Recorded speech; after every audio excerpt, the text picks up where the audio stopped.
Water is the source of life. We can't get along, obviously, without good, fresh, clean water. And in the early 1900s, there wasn't any water in North Park. There was only a few people lived here, maybe 50, 60 folks, a few lemon tree orchards, a couple of dairies. But when you drill down, you can't find any water because there's nothing there. So they had to pump it in or haul it in with carts drawn by mules, going up what they called the Big Grade, which we now call Pershing Drive. It was a one-lane dirt road coming up from downtown, water crates pulled by mules. You imagine how hard that was. So the city planners decided in about 1908, 1909 to build a reservoir up near what we now call Howard Avenue between Idaho and Oregon streets. And they had the reservoir, which was great. They could pump water up from the river in Mission Valley, but there was no water pressure. So in order to make the community grow, they had to put in a tower. And they did it in a grand style. It was the biggest one in the United States, holds 1.2 million gallons of water, and that allowed for water pressure throughout the whole community. And at that point, North Park really started to grow. The community went from just a couple dozen people to hundreds, and then into 1,000 people.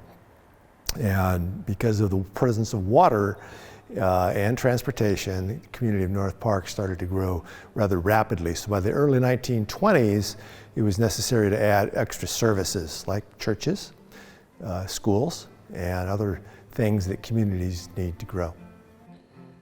So that brings us to California in 1920. The Bishop of Los Angeles is a man named Cantwell. Cantwell was an Irishman, and Cantwell had been educated by the Augustinians in Ireland. And so there had been a need for Catholic schooling, formation of Catholic elementary schools, which in the mid-19th century, the Catholic Church and the bishops ordered all parishes to have schools. And so he, that is, Cantwell, went to the Augustinian headquarters in Villanova, Pennsylvania, and asked Sheehan, I believe it was Father Sheehan, who was the provincial at the time, to consider sending Augustinians to the West Coast. And in 1922, the first Augustinians came by train to the Santa Fe Depot here in San Diego. In early 1920s, 1921 to be exact, Bishop Cantwell from the Diocese of Los Angeles, of which San Diego was a part, approached Father Gregory Ash and asked him to establish a new church in the growing community of North Park. And they called it St. Patrick's, which is no surprise since Bishop Cantwell and Father Ash both came from Ireland. The Augustinians came over here from St. Vincent's in 1925. The Augustinians, we have had this parish almost since the beginning of the parish in the early 1920s. And since then it's been part of the order of St. Augustine. So we as the order supply the pastors and other priests who provide the spiritual needs and all kinds of needs that our parish takes care of. So the provincial assigns which Augustinian is going to be here at St. Patrick's. The presence of the Augustinians here at this school really distinguishes itself from different Catholic schools that I've been at. St. Mary's was run by the Christian Brothers, which has its own unique personality, but I think, the academics is the same. You learn how to do a lot of things at a lot of different schools, but it's those charisms that become part of the living culture and community that is really what you take away from when you leave a place. It's tangible, you can sense it, and when you come across people who have also experienced that, you have something in common, and it really is a sense of community that gets nurtured and fostered and continues. I don't remember anything that I learned in my sophomore algebra class. Probably that's because of me, not my teachers, but I remember my teachers, I remember how they treated me, I remember my friends, I remember Father Sanders, who was the principal, and that part doesn't go away. That part is the real thing that I took away. And now as a principal myself, something that we try to nurture here at St. Pat's. Teachers are here because they believe in something that's greater than themselves. We're here for a mission. They could very easily, these are professional lay teachers. They are all fully credentialed. All of them, most of them have master's degrees. They could go to any public school and instantly make a lot more money. But they're here for the same reason that I'm here, because of this community, because we believe in something bigger than ourselves. And you know, it's not a job. It really truly is a vocation for the staff members that are here. It had been presented to me by different people when I was between jobs at one point, and said, you know, you could make a lot more money. As a matter of fact, my husband, Jay, was a public school teacher. He was a chemistry teacher at Southwest High, honors chemistry, and said, you know, you could go into the public school system and teach French, or you could do such and such and such and such. So he even had me gather all of my points, whatever I'd gotten for the classes that we have to take every year, etc., and presented them to the Board of Education, and they told me what I would get as a salary. It'd be wonderful, you know. But St. Patrick's opened, and I thought, you know what, I cannot go into a classroom without expressing my faith. The way I teach the little ones, it's all bound together. I can't put God outside the door and not mention him, you know. So there I am. I loved what I did. I loved, and I don't look back and regret anything. When teachers want to be here, it only benefits the students. When students arrive on campus, they feel like they feel loved. They feel like they all become our children. I was a student at St. Patrick's from kindergarten through 8th grade. I was part of the volleyball team and the student council. As a young girl, I first wanted to be a nun at St. Patrick's, and then I really loved school and I wanted to be a Catholic school teacher, and then it was my junior year at OLP that I really decided I love science, I love service, and I could best combine those things being a doctor. I was a student here in the 1950s, went all 8th grades, and it was a wonderful experience. I was involved with so many things, sports, was an altar server, a choir, all sorts of things that you get involved with in school. But the thing that you remember mostly from that is the way it affects your life. When you're out in the world, you don't really consciously think perhaps every day of what you're doing or how you're doing it, but when that is embedded into you, the right, the wrong, the way you treat other people, the way you address your community and your coworkers and your family, it's there. It's always there. And the Catholic education puts that into you. It's not just reading and writing and learning things for tests. It's about knowing how to be a better person. My Catholic school career absolutely affects my practice as a doctor every day. Practicing medicine is, of course, science and art, and it's really something more. It's walking the walk of suffering and illness and sometimes death. And there's an entire dimension that I believe our spiritual life supplies.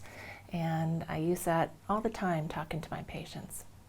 Being a pastor, you are in a very unique position in the lives of parishioners, because you are with them when they're experiencing great joys, at a wedding, for example, at a baptism, for example, but also you are with them in times of great pain, like when somebody dies in their family.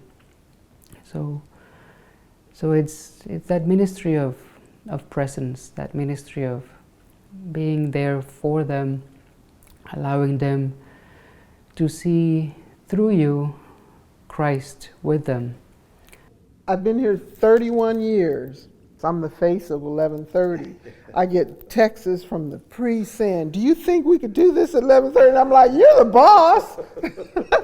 You decide if you want me to do this or whatever. You know, and I just chuckle. But yes, 1130, several reasons. I am not an early person, like I told you, so I've never in my 31 years been to 7:30 Mass, ever.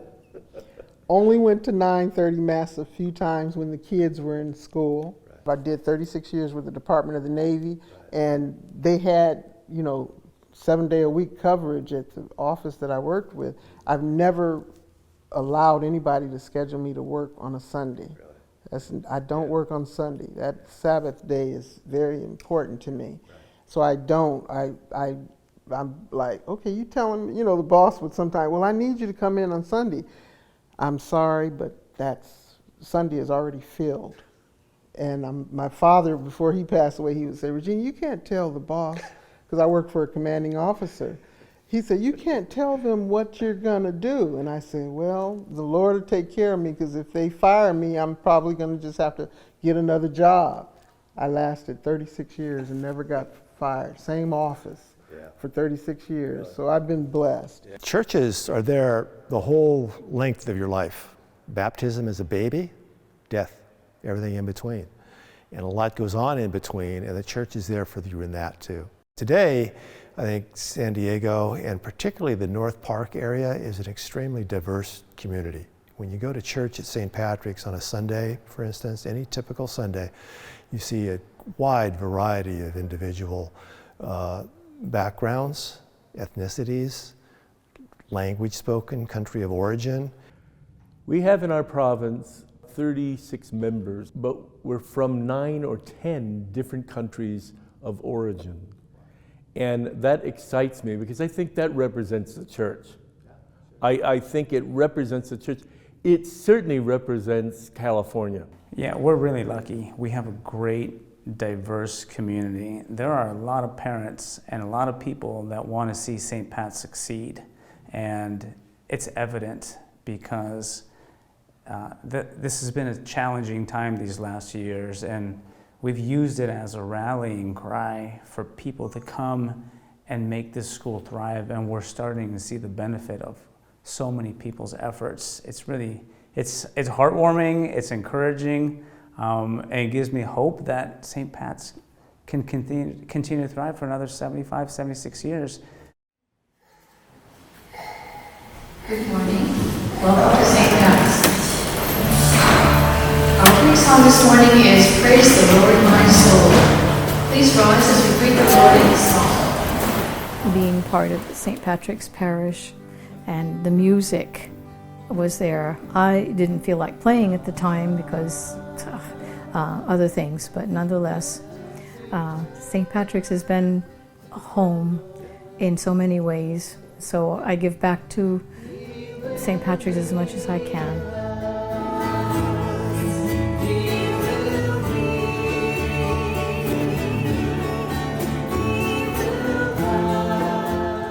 I will definitely say that if it wasn't for my St. Patrick's family being so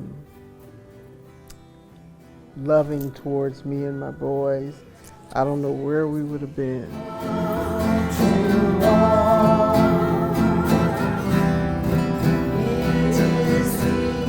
I bring my faith with me everywhere I go, and that's been with me since day one. And I bring faith and spirituality into every patient encounter I have, whether it's spoken aloud or not. And so I deeply value that. And I have patients who are very open about their faith, and that's a big part of our interaction, our relationship. I pray for my patients every day, especially those who are really struggling or dealing with a very serious illness. So I think faith is critical in my career, and I am so blessed to have had the Catholic education I did. Being part of the school, we're all really fortunate, and we understand that. We have all been given an opportunity. Here's this school, here's this community, let's continue to push it forward. Let's continue to advance its mission of educating kids in North Park. And it's a huge responsibility that we don't take lightly, but you can see it in all our staff members, in our administration, our faculty. We feel really fortunate to be part of this school community. I truly believe that what I'm seeing is correct, which is that we got wonderful people working with even more wonderful people. The people that we work with, the parishioners and the coach and the teachers that teach with us, and all of these people are just real ministers as well, and they're teaching us as much as we're teaching them.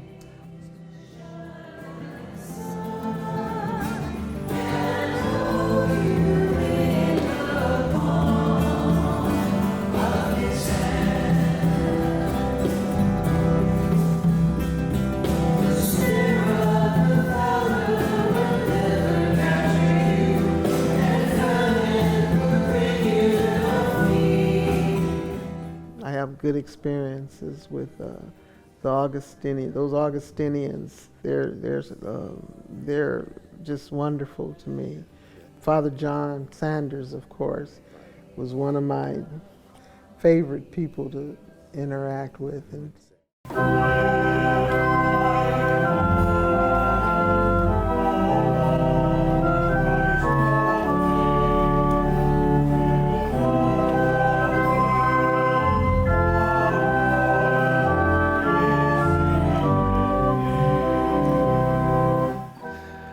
you know, in my daily meditations, I go through three things: truth, beauty, goodness. And that's what we have here at St. Patrick's. It's truthful. It's the Word of God, which is truth. We look at the beauty of our building, the beauty of our community, the beauty of our surroundings, of our school, the people that are here. And goodness. We are the exemplary goodness. We exude it when we are at our best. And it's a good place to be. It's a beautiful place to be. And above all, it's a truthful place to be. It's a loving place.